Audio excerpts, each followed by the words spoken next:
My name's Anne-Marie Anderson. I am the Director of Product Content here at Compliancy Group.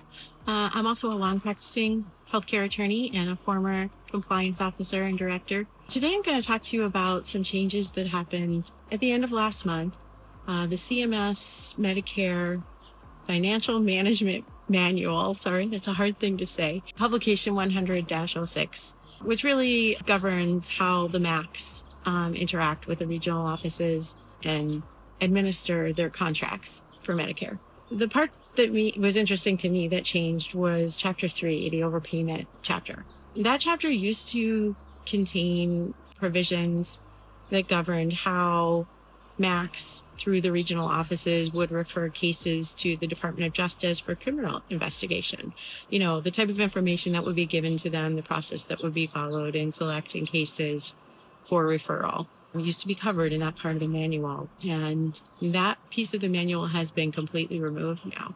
I'm not sure if they're going to put it somewhere else, or if they're not going to have a process, or quite honestly, even if they're going to have referrals now from the MACs through the regional offices over to the Department of Justice. So how that plays out, I guess, is yet to be determined. The other, and I think almost more interesting piece of what changed in that chapter of the manual has to do with CHOWs. So change of ownerships, where the new owner accepts liability and receives benefits for claims that haven't been processed yet. You know, it's really interesting. Previously, new owners would accept liability for overpayments made to the previous owners that were recouped after the transaction happened, whether they were known or not at the time of the transaction. However, there was a pretty big exception to that overpayment liability, which related to any claim that involved fraud that was committed by the former owner or a member of their staff. That's how it used to be, right? If it was a fraudulent claim, you didn't accept liability for it, even if you took on their previous contracts. Now, that fraud exception has been significantly limited, and the new owner only has an exception for overpayment liability due to fraud if the former owner was under investigation for fraud at the time of the transaction. That's a significant difference between committing the fraud and being under investigation for the fraud. It remains to be seen how that's all going to play out.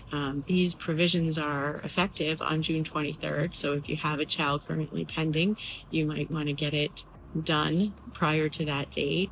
Although, I'll be honest with you, it's not clear whether or not transactions that have already happened will have this new rule applied to them. So it's a significant change. It's going to require a lot of additional enhanced due diligence. It's going to require new contractual provisions regarding overpayments due to fraud. And it's going to probably change a lot of valuations in ongoing transactions that might be happening. And honestly, a lot of people might consider not doing a CHOW and just starting fresh, not getting the benefit of any unpaid claims, but also not having to accept kind of a really unknown liability where fraud may have been involved. Obviously, this may be subject to litigation, to legal challenges, potentially successful legal challenges. It's still something you need to consider when you're thinking about doing a CHOW or you have a transaction pending. Make sure that your legal teams and financial teams and valuation teams are aware of this, and make it, a part of the due diligence and considerations in the contractual negotiations for CHOWs.